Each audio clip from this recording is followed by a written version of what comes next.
Hello everyone, मैं सौरभ भिलवार और अब हम करने वाले हैं मनी एंड क्रेडिट। तो अभी तक प्रीवियस वीडियो में हम जान चुके हैं कि फॉर्मल सेक्टर और इनफॉर्मल सेक्टर के बारे में हमने जाना था।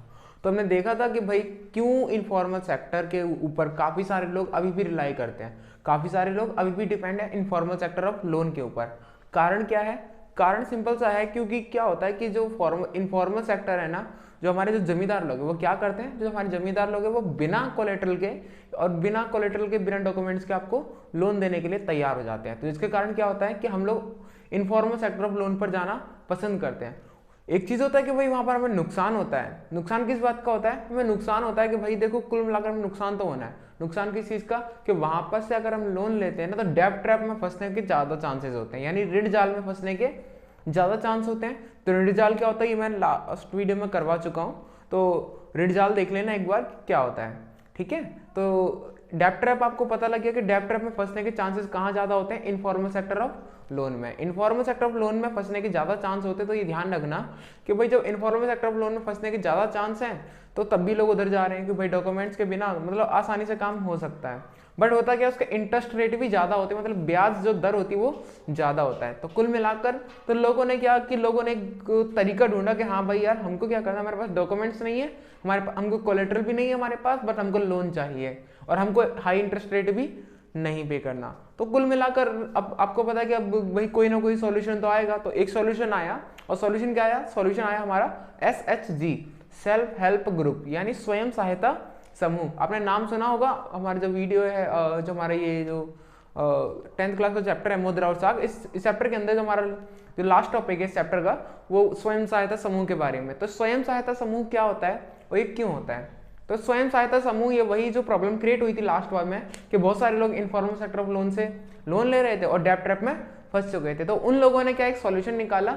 अभी कौन से लोग फंसे थे वो बात नहीं है, ठीक है ना। मेन चीज़ क्या है कि आया कैसे? तो आया क्या कि जब लोग फंसने लगे थे इनफॉर्मल सेक्टर ऑफ लोन में, तो उन्होंने एक नया तरीका निकाला। और नया तरीका क्या था? नया तरीका ये था कि भाई एक ग्रुप बनाओ। ठीक है, ग्रुप बनेगा कौन सा? Self help group. ठीक है, सेल्फ हेल्प ग्रुप हमने बनाया, स्वयं सहायता समूह। अभी क्या होता है कि खुद के लोगों का ग्रुप होता है जिसमें 15 से 20 लोग होते हैं, या महिलाएं भी हो सकती हैं और पुरुष भी हो सकते हैं। तो 15 से 20 लोगों का ग्रुप है और ये मिलकर क्या करते हैं? ये मिलकर एक सेविंग करते हैं, ठीक है ना। मिलकर मंथली सेविंग करते हैं कि हाँ भाई हर मंथ हमको कुछ ना कुछ सेव करना है। तो ये मंथली कुछ ना कुछ सेव करते रहते हैं, पैसा अपने पास इकट्ठा करते रहते हैं। और पैसा सेव हो जाता है, जब पैसा एक लार्ज अमाउंट में आ जाता है तो उसको क्या करते हैं, ये उस लार्ज अमाउंट वाले पैसे को इकट्ठा कर लेते हैं। यहाँ पर इकट्ठा करने के बाद तो कुल मिलाकर बात यह है कि जब वो पैसा लार्ज अमाउंट में हो जाता है तो उससे एक व्यक्ति को एज अ लोन के रूप में, ऋण के रूप में वो पैसा दे दिया जाता है कि भाई इस बार आप क्या कर लीजिए कि इस बार आप अपनी जरूरतों को पूरा कर लीजिए। आपको लोन लेने के लिए ना ही बैंक के पास जाने की जरूरत है और ना ही किसी इनफॉर्मल सेक्टर ऑफ लोन यानी अनौपचारिक क्षेत्र में लोन लेने के लिए जाने की जरूरत है। तो स्वयं सहायता समूह क्या करते हैं? वो यही काम करते हैं। 15 से 20 लोगों का ग्रुप होता है जो इकट्ठा मिलकर अपनी सेविंग करते हैं। ठीक है, तो स्वयं सहायता समूह क्या होता है आपको पता लग गया होगा। तो सवाल पता है क्या बनता है? सवाल जो बनता है हमारा इंपॉर्टेंट चीज है। तो जो सवाल बनने वाला है कि भाई स्वयं सहायता समूह के कार्य क्या होते हैं। तो स्वयं सहायता समूह के कार्य क्या होते हैं, आइए देखते हैं। तो स्वयं सहायता समूह के कार्य होते हैं हमारा प्रोवाइड लोन विदाउट कोलेट्रल। हमने देखा था कि कुछ लोगों के पास, जिनके पास कोलेट्रल नहीं होता, क्या उनको लोन नहीं मिलेगा?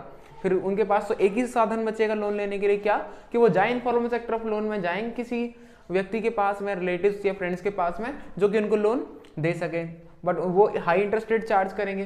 तो बट क्या है कि ये जो स्वयं सहायता समूह है ये एक ऐसा ऑप्शन निकल कर आया है जिसमें क्या कि प्रोवाइड लोन विदाउट कोलेट्रल। ठीक है ना, तो बिना समर्थक ऋण आधार के आपको लोन मिल जाएगा, ऋण मिल जाता है। तो ध्यान रखिएगा। तो पहला हमारा तो प्रोवाइड लोन विदाउट कोलेट्रल आपको समझ में आया होगा। तीसरा क्या, दूसरा क्या हमारा organising the rural poor specially women. ठीक है, तो होता क्या है कि जो गांव के जो लोग होते हैं, ठीक है ना, ऑर्गेनाइज मतलब इकट्ठा करते हैं किसको? गांव के गरीब लोगों को, ठीक है ना, स्पेशली महिलाओं को इकट्ठा करते हैं कि लगभग ज्यादातर जो स्वयं सहायता समूह होते हैं उसमें महिलाओं को ज्यादा प्रमुखता दी जाती है। तो स्वयं सहायता समूह जो महिलाओं के ग्रुप ज्यादा मिलते हैं हमको, तो ये क्या करती है, महिलाओं को इकट्ठा होने का एक मौका देती है कि जितनी महिलाएं होती हैं गाँव की गरीब महिलाएं वो सारी इकट्ठा हो जाती है कि हाँ भाई सारी महिलाएं इकट्ठी हो गई, चलो सब कुछ बढ़िया हो गया ना। कुल मिलाकर अब क्या करेंगे, अब ये लोग महिलाएं पैसे सेव किया करेंगी। तो ठीक है, तो दूसरा पॉइंट हमारा organising rural poor specially womens. ठीक है, तो ध्यान रखिएगा कि जो महिलाओं को इकट्ठा करते हैं गांव की महिलाओं को। ठीक है, तो ध्यान रखिएगा। तो ये 2 पॉइंट हो गए हमारे। तीसरा पॉइंट क्या है, तीसरा कार्य क्या है इसका, तीसरा फंक्शन है हमारा provide loan eight reasonable interest rate. तो ये क्या करता है, ये ना ऋण उपलब्ध कराता है एक मामूली ब्याज दर पर, ठीक है ना, provide loan eight reasonable interest rate. तो कुल मिलाकर कहना चाह रहे हैं कि देखो भाई, जो इसके जब ये लोन प्रोवाइड करवाता है, जो पैसा इकट्ठा हो जाता है वो लोन के रूप में उन्हीं के किसी मेंबर को दे दिया जाता है। तो लोन उन्हीं के किसी मेंबर को दे दिया जाता है। जब ये पैसा उनके मेंबर को दे दिया जाता है तो फिर क्या होता है, इस पैसे का ना कुल मिलाकर कि भाई चार्ज भी होता है, मतलब इंटरेस्ट रेट जो होता है ना वो भी चार्ज किया जाता है। तो कुल मिलाकर होता क्या है कि बिना कोलेटरल के आपको लोन मिल गया, बिना डॉक्यूमेंट्स के लगभग आपको लोन मिल जाता है। तो क्या है, बट जो इंटरेस्ट रेट होता है वो रीजनेबल होता है, जो कि इनफॉर्मल सेक्टर में हमको देखने को नहीं मिला था। तो provide loan eight reasonable interest rate, तो ये तो हो गया, इसको समझ में आएगा उम्मीद है। तो अब देखना चौथा पॉइंट क्या है हमारा। तो चौथा पॉइंट हमारा ये कहना चाह रहा है कि देखो provide platform to discuss various social issues, ठीक है ना। अब देखना होता क्या है कि जो सोशल इश्यूज होते हैं, जो सामाजिक मुद्दे होते हैं, कुछ हमारे समाज के अंदर कुछ आपको पता है कुछ गलत चीज़ें होती हैं, जो गलत आदतें होती हैं लोगों को, लाइक नशा मुक्ति हो गया आपका, और काफ़ी घरेलू हिंसा जैसे मामले हो गए। ये पता है किन लोगों के साथ में होते हैं। घरेलू हिंसा का अगर हम बात करें तो घरेलू हिंसा स्पेशली उन महिलाओं के साथ में, वो महिलाएं शिकार होती हैं जो महिलाएं घर से बाहर नहीं निकलती, जो महिलाएं अपनी बातें किसी से शेयर नहीं करती। जो महिलाएं घर से बाहर निकलती हैं, वो शेयर करती हैं, तो वो ऐसी महिलाएं काफ़ी कम होती हैं जिनके साथ में घरेलू हिंसा का जो शिकार होती हैं।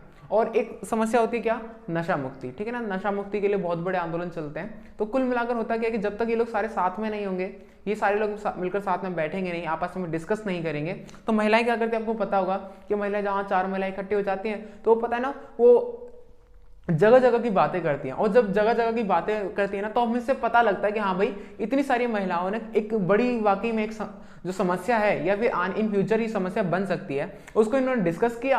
और सारे लोगों ने, जब ये जो सारे लोग इकट्ठे होते हैं तो फिर क्या करते हैं, इस चीज़ के ऊपर कोई एक्शन लेने के लिए भी बहुत आसानी से तैयार हो जाते हैं। तो महिलाओं के अंदर स्पेशली आदत होती है, पुरुषों के अंदर आदत थोड़ी सी कम देखने को मिलती है। तो अभी होता क्या है कि provide platform to discuss various social issues, जो सामाजिक मुद्दे होते हैं उनको एक प्लेटफॉर्म मिलता है by the help of self help group, ठीक है। जो हमारा 5वां फंक्शन है, हमारा जो 5 नंबर का जो क्वेश्चन बनता है, तो 5 पॉइंट हमको इसमें लिखनी है। तो collection and saving from members, जो होता क्या है कि कुल मिलाकर कलेक्शन होता है, पैसों का कलेक्शन होता है और सेविंग भी होती है। तो कई महिलाओं की सेविंग होती है, कई लोगों की सेविंग होती है। इसमें क्या होता है कि जिन लोगों के पास पैसे खर्च हो जाते थे, वो शॉपिंग कर लेते थे या फिर कुछ खरीद लिया करते थे, तो वो पता है क्या होता है, तो वो लोग क्या, जब इसमें पैसा लाकर डाल देते हैं पर मंथली, तो वो पैसा सेव हो जाता है उनका, तो सेविंग होता है, ठीक है ना, पैसा कलेक्ट हो जाता है उनका। तो इनके जो मेंबर्स होते हैं उनको फायदा होता है कि उनका पैसा बच जाता है। तो उम्मीद है आपको ये वीडियो पसंद आएगी, बट एक बार रिकॉल कर लेते ताकि सब कुछ समझ में आ जाए। तो देखना क्या, प्रोवाइड लोन, ठीक है, तो विदाउट कोलेटरल इनको लोन मिल जाता है। तो सेल्फ हेल्प ग्रुप का फायदा है, जो गांव के जो गरीब लोग और जो महिलाएं, इनको इकट्ठा होने का मौका मिलता है। ये आपस में एक दूसरे से जुड़ाव महसूस करती हैं by the help of self help group, ठीक है ना, ध्यान रखना। और तीसरा क्या हमारा, provide loan eight reasonable interest rate, है ना, कम ब्याज दर पर इनको हमको लोन मिल जाता है। और क्या होता है कि सोशल इश्यूज होते हैं, सामाजिक मुद्दे होते हैं, उनको डिस्कस करने का एक प्लेटफॉर्म मिल जाता है कि हाँ भाई सारे लोग जहाँ पर मिलते हैं आपस में डिस्कस कर सकते हैं। अदरवाइज आपको पता है कि सारे लोगों को टाइम नहीं मिलता कि हाँ भाई डिस्कस करने के लिए। तो अगला क्या, collection and saving from members, ठीक है, तो पैसा सेव हो जाता है इनके मेंबर्स का। तो उम्मीद आपको वीडियो पसंद आई होगी। अगर आपको वीडियो पसंद आई होगी तो please like the video and subscribe the channel. Thank you for watching the video.